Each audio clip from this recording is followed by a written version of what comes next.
think the key is authenticity, right? So you want to start by being what's natural and authentic to you. Be yourself. Yourself is worth knowing. And when you know who you are and you go into a room, people are gonna wanna talk to you. Networking, even if you're shy, is actually easier than you think. This is a really big topic that gets brought up all the time. I was just at an event this past week, and it was a huge event, and there were lots of people, and we were there with about 10 of our office mates. And two of the people that worked for me came up and said, "Hey, what do you do when you want to work a room like this? I'm not really good at this, and I really want to learn from you. I see how you just walk around and talk to everybody. How did you get there? What are you doing?" And number one, I'm extroverted. So the bottom line is, this is something that you would think comes easy for people that tend to be extroverted, but it's not always as easy as you think, because people that are extroverted are very, very into wanting to know people's stories, getting out and putting themselves out there, but they're not always great at failing forward.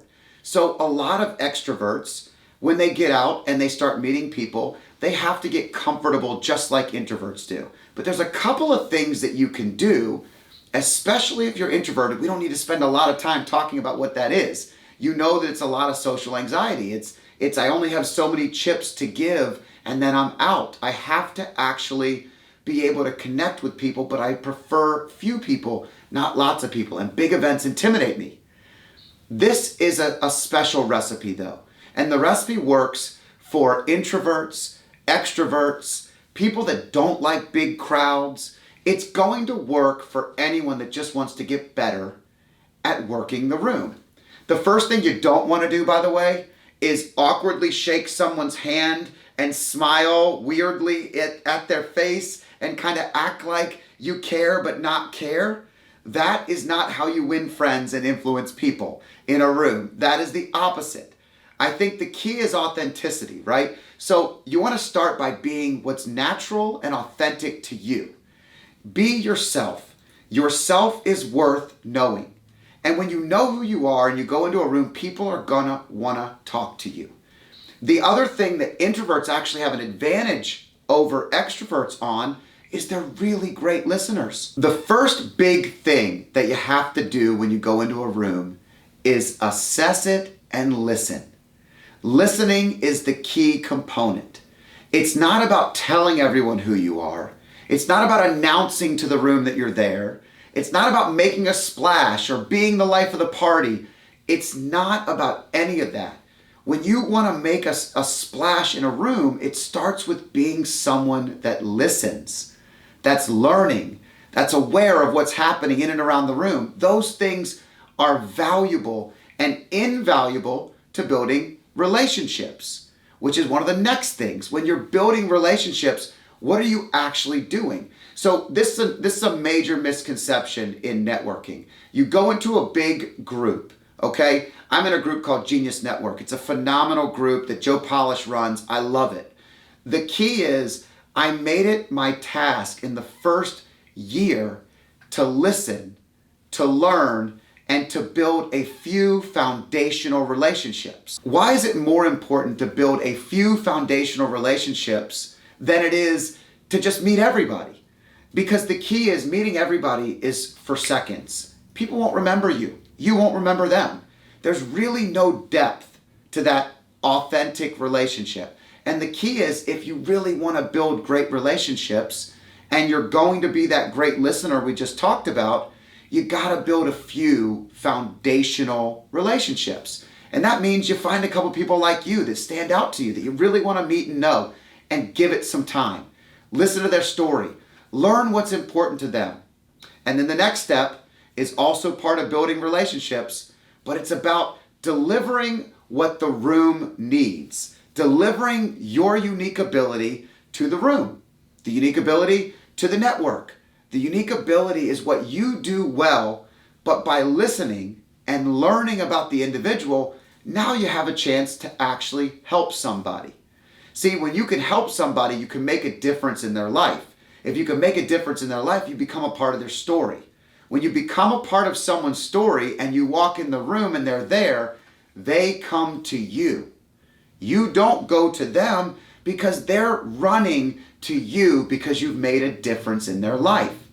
See, the truth is, when I walked in that room and our whole team was standing around and we're talking about networking in a room, I was walking from table to table and I knew so many people in the room already. How did I know them? Well, for 20 plus years, I've been building a business in this community.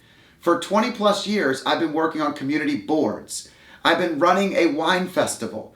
I have actually given time and energy and effort into helping other people's foundations and lives and families, their clients. Like, it's an unfair advantage if we're going to be honest. When I walk in the room and I make it look easy, it's 20 years of work that made it look easy. It's 20 plus years of listening, of building depth in relationships, of being the authentic version of me and finding what I'm really great at and giving it to the world, giving it to the room, giving it to the very people that are in there that hopefully want to shake my hand and say hello. See, when you make a difference in other people's lives and you make it about them, you're giving of yourself and your ability to them. Everybody wants to know you. You're attracting people to you. It's not about pushing yourself out into the world. It's about attracting people to you.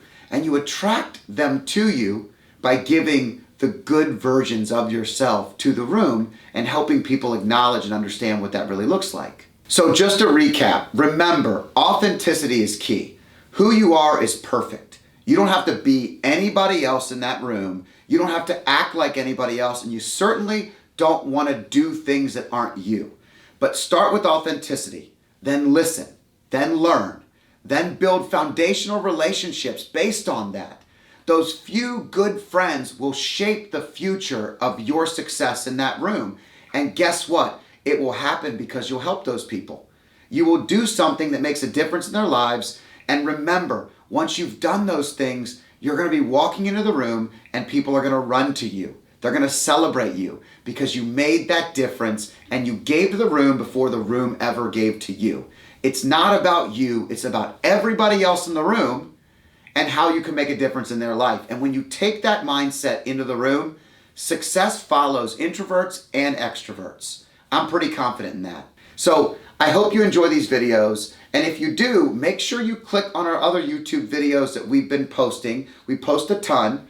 Also, follow us on Facebook, LinkedIn, Instagram, anywhere that you can get this information. And remember, our goal is to provide just a little bit of extra positivity into the world. Help you in some of those uncomfortable situations know that you're just so close to succeeding, even when it feels like you're not. And providing you with a little bit of tidbits of things that we've done, that I've done, that I've found successful in my career.